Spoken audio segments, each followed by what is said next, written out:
Hi, I'm author and historian Claire Ridgway, and in today's video we're going to be exploring a fascinating and sobering topic: mental illness in Tudor times. Now, this talk was actually inspired by a discovery that Claire Cherry and I made while researching our book on George Boleyn Lord Rochford. Among the many rewards that George received while in royal favour was the governorship of Bethlehem Hospital, more famously known as Bedlam. He held that post until his execution in 1536. Bethlehem Hospital was founded way back in 1247 during the reign of Henry III as the Priory of St Mary of Bethlehem.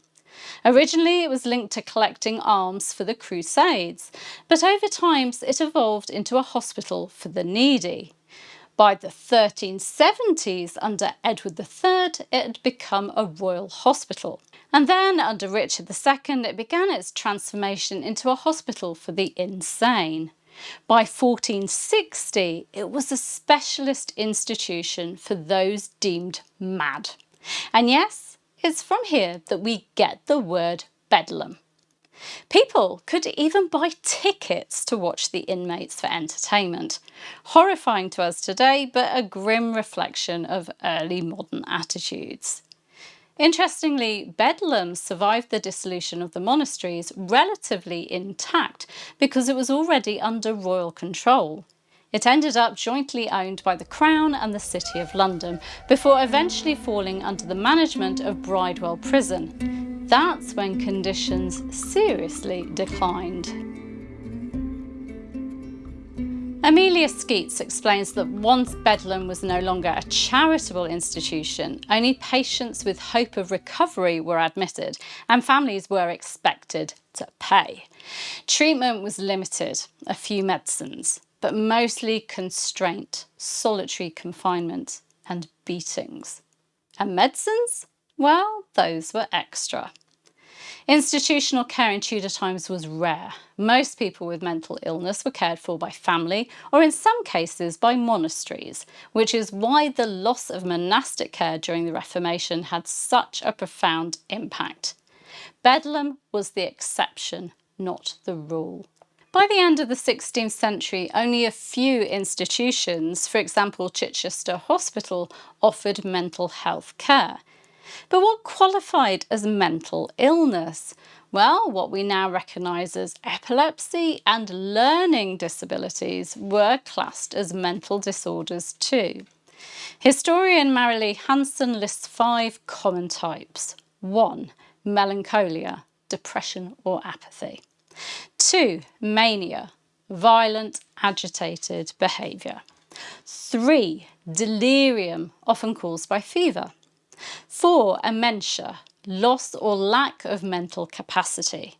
5. Phrenitis or frenzy, brain inflammation causing madness. And as strange as it sounds to us, illness, mental or physical, was believed to result from an imbalance of the 4 humours: blood, sanguine; black bile, melancholic; yellow bile, choleric; and phlegm, phlegmatic. Too much black bile, for instance, caused melancholy. Too much yellow bile, frenzied madness.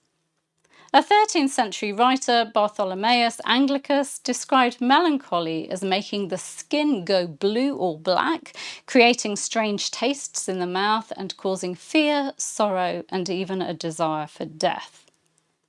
But what did medieval and Tudor people think caused madness? Well, some physicians believed the moon caused lunacy, literally from a moonbeam hitting the head during sleep. Others blamed blows to the head, grief, lovesickness, or demonic possession. Even uterine vapours were a culprit. And women were seen as vulnerable to melancholy due to their female reproductive system, which was thought to cause feminine weakness. Skeets explains that Tudor physicians believed that uterine vapours suffocated the uterus and gave rise to hysterical illnesses. These vapours moved the uterus, crushing the other organs.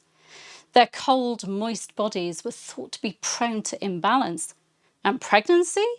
Well, a pregnant woman was believed to be especially vulnerable to melancholy because the fetus was believed to be sustained by venomous menstrual blood, whilst the pregnant body overflowed with corrupt humours.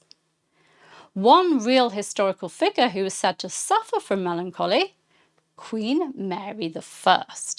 The Venetian ambassador described her as being overcome with it due to a monstrous retention and suffocation of the matrix, a euphemism for reproductive trouble. She was regularly bled as treatment. If a wandering uterus was suspected as causing the melancholy, marriage was recommended. This was because it would balance the woman's desires and also lead to motherhood, which was seen as a woman's role. Other treatments included the anointing of certain oils.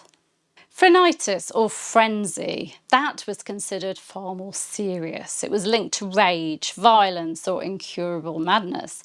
A well-known sufferer was Richard Pace, Henry VIII's secretary, who was described as tearing his clothes and ranting. He spent time recovering in Sion Abbey, and while abroad he was cared for in Venice and Padua.